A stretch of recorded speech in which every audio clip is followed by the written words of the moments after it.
5 years ago, I and some other guys wrote a paper about how far a stack of bricks could be made to hang over the edge of a table.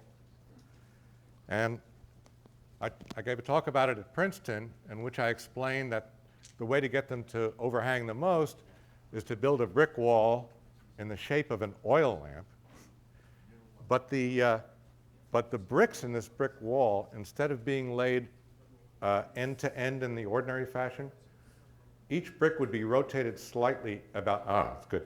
Each brick would be rotated slightly about its vertical axis so that the bricks meet corner to corner instead of end to end. So after the talk, John said, Pete, you know, there's a name for laying bricks that way. And I said, really? He said, oh yes, it's called skintling. S-K-I-N-T-L-I-N-G, skintling. So I looked up skintling on the web afterwards, and I got 6 hits. What the point about this is that on top of everything else that John is and does, he was one of approximately 6 people in the world who knew what skintling was. Okay, so what is the immobilizer? Well, about 20 years ago, I had a chat with John in which he told me about a new puzzle he devised, which was called the Immobilizer. And it was an innocent-looking puzzle. I'll explain it in a moment. And so if it was an innocent-looking puzzle, why was it called the Immobilizer? Well, apparently one victim had been frozen in his chair thinking about this puzzle for 6 hours without detectable movement. In fact, John told me yesterday that it may have been longer, but everybody else went to sleep. So here's the puzzle. You start with 3 cards, an ace, a deuce, and a tray, and 3 spaces on the table in front of you. Okay? And the idea is to get these cards stacked ace on top of deuce on top of 3 in the left-hand space. Okay? So like this. So this is what you're trying to get. So far, all right? No problem. What are you allowed to do? Well, at any time you're allowed to take a card from the top of one stack and put it on top of another stack. For example, if you choose to put the 2 on top of the 3, and you're looking at ace, deuce, 3 all spread out like this, then you'll get the configuration on the right. Okay, that's right, pretty straightforward. Okay, and so what's the problem here? Well, there are 2 problems. One is that the cards are stacked perfectly, so you can't tell where any missing cards are, okay, or what order they're in. For example, if you're looking at this, you don't know where the 3 is. Okay, and what's worse is that you don't remember where the 3 is. Okay? You have no memory in this problem. Okay? So this is a realistic assumption, right? Just for many of us. Okay.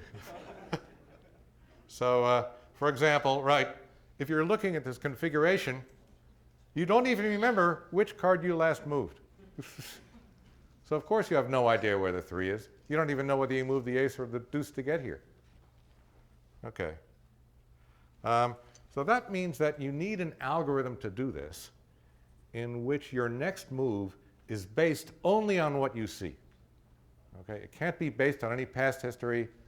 It can't be based on what time of day it is. If you have some rule which says when you see this, you move the deuce to the middle, that's your rule. Okay? So you need a set of rules like this which will result in getting the card stacked ace, deuce, tray on the left-hand position. That's all there is to it. And, okay, well, of course, you have no memory. You won't even know when you've won. So, right. So this is how you'll know, right? A bell will ring and you'll be showered with money, just like when you finish your talk early. Okay. All right. So it turns out it can be done. Now, the good news is there's actually a lot of ways to do this. John tells me that he and another guy worked out that there's over 1 billion algorithms that will work. That's the good news. The bad news is that there are over 1 quintillion possible algorithms that satisfy the conditions of the problem. So that works out to only 1 in a trillion actually working. Right? So you can't solve this problem by trying everything. Yeah, you have to use some intelligence, and you may get frozen in your chair for 6 hours. Okay. Now, it turns out, in fact, that many of the algorithms that work for 3 cards will actually sort any number of cards in those 3 positions. Okay? And this has implications if you're a computer scientist. It means that you can sort any list of objects using only 3 last-in, first-out stacks and no memory. But it turns out that you can do even better. Okay. There's a new result. A guy in Japan wrote back to a puzzle column in Japan, and it turns out that there is a way of doing this which never has more than 1 card in the center stack. Okay. So what does that mean?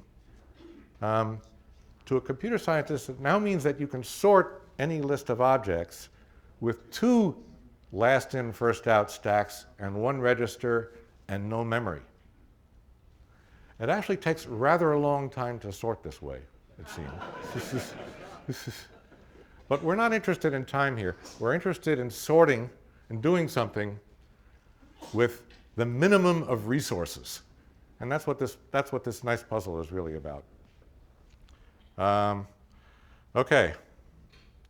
So if you are immobilized by this problem, I expect everybody to be working on this the entire conference.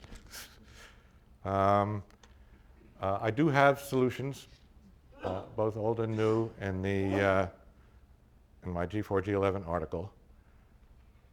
But I do expect also that people will find faster ones, and I'm also interested in slower ones. Really. Solutions that take exponential time are especially valued in this setting. So please, if you find them, let me know. And that's it. Thank you very much.